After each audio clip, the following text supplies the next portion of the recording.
Baik,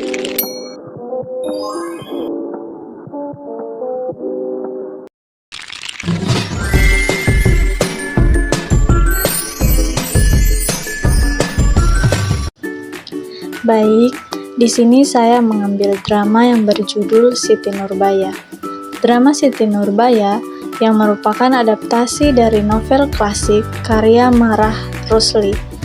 Drama ini mengangkat tema konflik sosial dan cinta di tengah tradisi adat Minangkabau.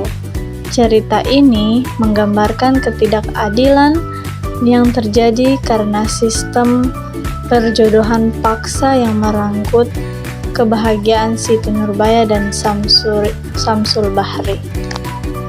Selanjutnya ada unsur-unsur pembangun drama Siti Nurbaya. Yang pertama ada tema. Tema utama dalam drama Siti Nurbaya adalah ketidakadilan sosial akibat perjodohan paksa. Selain itu, ada tema lainnya seperti cinta yang terhalang oleh adat dan kekuasaan. Contohnya, Siti Nurbaya dipaksa menikah dengan Datuk Meringgi oleh ayahnya demi membayar utang. Meskipun ia mencintai Samsul Bahri, ini menggambarkan betapa adat yang kaku bisa menghancurkan kebahagiaan individu. Selanjutnya ada tokoh dan penokohan. Yang pertama itu ada Siti Nurbaya. Siti Nurbaya yaitu gadis yang lembut, patuh pada orang tua, tetapi harus menghadapi kenyataan pahit perjodohan paksa dengan Datuk Meringgi. Yang kedua ada Samsul Bahri. Samsul Bahri adalah pemuda yang gagah dan penuh kasih sayang, tetapi nasibnya terpisah dengan Siti Nurbaya karena kekuasaan Datuk Meringgi. Yang ketiga ada Datuk Meringgi, yaitu tokoh antagonis yang serakah, kaya raya, dan kejam. Ia menggunakan kekuasaannya untuk mendapatkan Siti Nurbaya. Yang keempat ada Baginda Sulaiman. Baginda Sulaiman yaitu ayah Siti Nurbaya yang akhirnya menyerah pada tekanan ekonomi dan adat untuk menikahkan putrinya dengan Datuk Meringgi demi melunasi utangnya. Contoh dalam tokoh dan penokohan yaitu penokohan Siti Nurbaya yang lembut tetapi terpaksa tunduk pada perjodohan paksa, menunjukkan karakter perempuan dalam budaya yang terjepit antara adat dan cinta. Selanjutnya ada alur atau plot. Alur dalam Siti Nurbaya bersifat maju, dimulai dari kehidupan awal Siti dan Samsul Bahri yang bahagia, hingga terjadi konflik ketika Siti dipaksa menikah dengan Datuk Meringgi. Alur mencapai klimaks saat Samsul Bahri dan Datuk Meringgi terlibat dalam pertarungan dan diakhiri dengan kematian tragis Siti Nurbaya.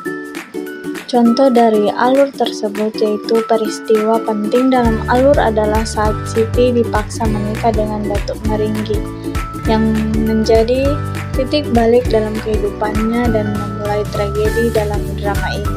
Selanjutnya ada latar. Latar tempat utama adalah di Padang, Sumatera Barat, di mana cerita ini terjadi di lingkungan masyarakat adat Minangkabau. Latar waktu berlatar masa kolonial Hindia Belanda, di mana adat masih sangat kuat mempengaruhi kehidupan masyarakat.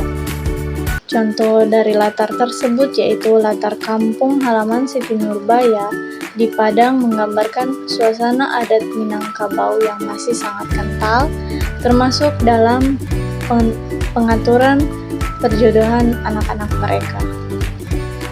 Selanjutnya ada dialog. Dialog dalam drama ini memperlihatkan ketegangan antara adat, kekuasaan, dan perasaan manusia. Dialog antara Siti Nurbaya dan ayahnya misalnya mencerminkan kepatuhan dan ketidakberdayaan Siti terhadap keputusan orang tua. Contoh dari dialog tersebut yaitu dialog antara Siti Nurbaya dan Samsul Bahri yang mengungkapkan cinta mereka yang tulus tetapi tidak berdaya di hadapan kekuatan adat dan ekonomi. Juga dialog keras antara Siti dan Datuk Meringgi menunjukkan kekejaman dan dominasi kekuasaan atas cinta. Selanjutnya ada konflik. Konflik utama dalam drama ini adalah konflik antara cinta dan kewajiban adat. Konflik ini muncul karena Siti Nurbaya yang mencintai Samsul Bahri, tetapi terpaksa menikah dengan Datuk Meringgi demi memenuhi tuntutan adat dan membayar utang ayahnya. Contoh dalam konflik tersebut yaitu konflik ketika Siti Nurbaya harus memilih antara cinta pada Samsul Bahri atau kewajiban patuh pada perintah ayahnya yang ingin menikahinya dengan Datuk Meringgi. Yang terakhir ada amanat. Amanat dari drama Siti Nurbaya adalah bahwa cinta yang tulus seringkali kalah oleh tekanan sosial dan adat, tetapi pada akhirnya keadilan akan ditegakkan. Selain itu, drama ini mengajarkan pentingnya menghargai kebebasan individu dalam memilih pasangan hidup. Contoh dari amanat tersebut yaitu akhir cerita yang tragis, di mana Siti Nurbaya meninggal, tetapi Samsul Bahri akhirnya berhasil membalas dendam kepada Datuk Meringgi, menunjukkan bahwa kejahatan dan kesewenang-wenangan tidak akan bertahan selamanya.